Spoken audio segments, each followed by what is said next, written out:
पोशाख the clothing hub मुंढा Selu.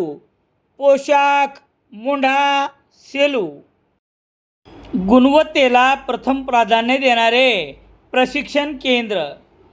Bhaurao घांडगे यांचे अक्षय computer, Shastrinagar, HDFC बँकेच्या मागे, सेलू. सेलू तालुक्यातील गुगळी धामणगाव तिडी पिंपळगाव रस्त्यावर पुलाचे बांधकाम करताना दर्शक फलकच नसल्याने एका 60 वर्षीय दुचाकी चालकाचे पुलाच्या खड्ड्यात पडून डोक्यास गंभीर दुखापत झाल्यामुळे निधन झाल्याची घटना शुक्रवार 27 मार्च रोजी सायंकाळी 7:30च्या सुमारास घडली आहे.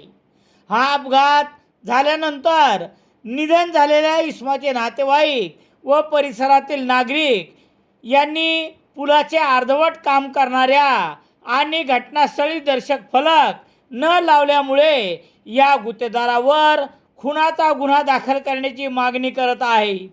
याबाबत समजलेली माहिती याप्रमाणे.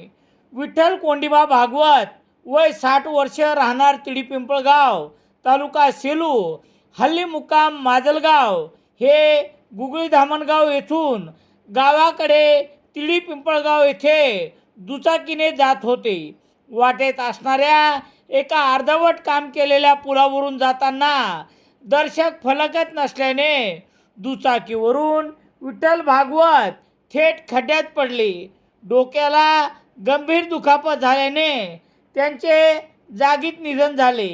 ही घटना शुक्रवार 27 मार्च रोजी सायंकाळी 7:30च्या सुमारास घडली. विठ्ठल भागवत यांचे पार्थिव शवविच्छेदनासाठी सेलू उपजिल्हा रुग्णालयात आणण्यात आले. देऊळगाव घाट आरोग्य केंद्राचे वैद्यकीय अधिकारी डॉक्टर संजय लोया यांनी शनिवार 28 मार्च रोजी शवविच्छेदन केल्यानंतर प्रेत नातेवाईक यांच्या स्वाधीन करण्यात आले आहे. विठ्ठल भागवत यांच्या पार्थिवावर माजलगाव येथे अंत्यसंस्कार करण्यात आले. त्यांच्या पश्चात पत्नी, 2 मुले, 1 मुलगी असा परिवार आहे. या घटनेमुळे परिसरात हळहळ व्यक्त करण्यात येत आहे. दरम्यान सेलू पोलीस ठाण्यात या संदर्भात नेमका काय गुन्हा दाखल झाला आहे हे मात्र समजू शकले नाही. हा अपघात गुत्तेदार यांच्या अर्धवट करण्यात आलेल्या कामामुळे झाल्याचे बोलले जात आहे. अपघाताचे नेमके कारण पोलिसात गुन्हा दाखल होऊन तपासानंतरच कळेल. रामेश्वर गटकळ सरांचे Gatkal career academy, Satona road, Selu. Police भरती नवीन बॅच 23 मार्च 2026 पासून सुरू. सेलू शहरात दैनिक लोकसत्ता घरपोच मिळण्यासाठी Balaji newspaper agency, bus stand, Selu.